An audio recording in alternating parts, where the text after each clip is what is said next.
કાલોલ પંથકમાં ગલગોટાના ફૂલોની ખેતી કરતા ખેડૂતોને તાજેતરના ભારે વરસાદ અને પવનના કારણે મોટા નુકસાનનો સામનો કરવો પડી રહ્યો છે। પવન સાથે આવતા વરસાદના પાણી ફૂલમાં ભરાઈ જતા ફૂલ જમીનદોસ્ત થયા। આજે પણ વરસાદી વાતાવરણ અને ભારે પવનના કારણે ખેડૂતો હજી પણ ચિંતિત છે, જેના કારણે કાલોલના ખેડૂતોના પાકને ભારે આઘાત પહોંચી રહ્યો છે। આઠમ અને દશેરાના તહેવારમાં વેચવાની આશાઓ ઉપર આફત આવી છે। અગાઉની ખેતીમાં જંગલી ભૂંડ અને નીલગાયથી નુકસાન થતા ખેડૂતો ખેત પદ્ધતિમાં બદલાવ લાવ્યા હતા, પરંતુ હજુય વરસાદી વાતાવરણ અને પવનના કારણે તેઓ ચિંતામાં છે। બાગાયતી ખેતીમાં માટી અને મજૂરી ખર્ચ કરીને રોકડિયા પાક માટે પ્રયાસ કર્યા હતા, છતાં નુકસાનથી ખેડૂતોની હાલત કફોડી બની છે। અમે કરેલા વાવાઝોડું આવ્યું તે ગોટા પડી ગયા, કચરાવાળા થઈ ગયા, ખર્ચો કરેલો પણ હવે દશેરા અને દિવાળી પર સારું કરેલા પણ બધાએ 50% ઉપર તો પડી જ ગયું છે। આ 2 વીઘામાં કરેલા આઠમનો દાડા તોડવાના હતા, દશેરા ઉપર ને દિવાળી પર, પણ આઠમનો દાડા આજ તોડવાના જ હતા, પણ આ કાલે પડ્યું ત્યાં 50% ઉપર તો પડી જ ગયું છે।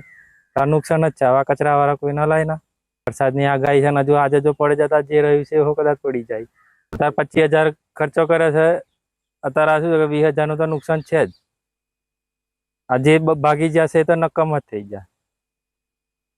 3,000 છોડનું વાવેતર કરેલું, અત્યારે 1,500 છોડ તો પડી જ જશે। આ 1,500 રહે, હજુ આ પવન ફૂંકાય જ છે, હજુ રાત સુધી શું થાય તો દિવાળી આપણે પછી ખર્ચો માથે જ પડે એમ। અત્યાર સુધી તો 20 કિલો જ નહીં, પણ આ આજે તોડવાના હતા પણ આ પડી ગયા એટલે આવા કચરાવાળા થઈ ગયા। અમે આ ગલગોટાની ખેતી કરીએ, બગાયત ખેતી કરીએ છીએ, 2 પૈસા કમાઈએ એને હિસાબે કરીએ।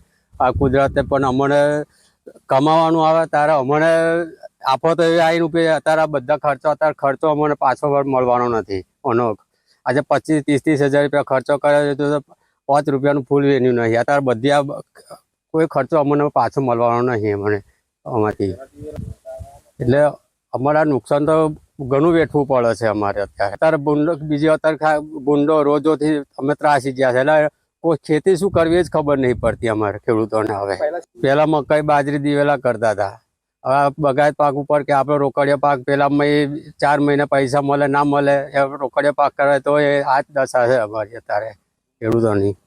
એમાં ભૂંડો, રોજો, વાંદરા, જનાવર બધાનો ત્રાસ અમારે જ ખેડૂતોને વેઠવાનો।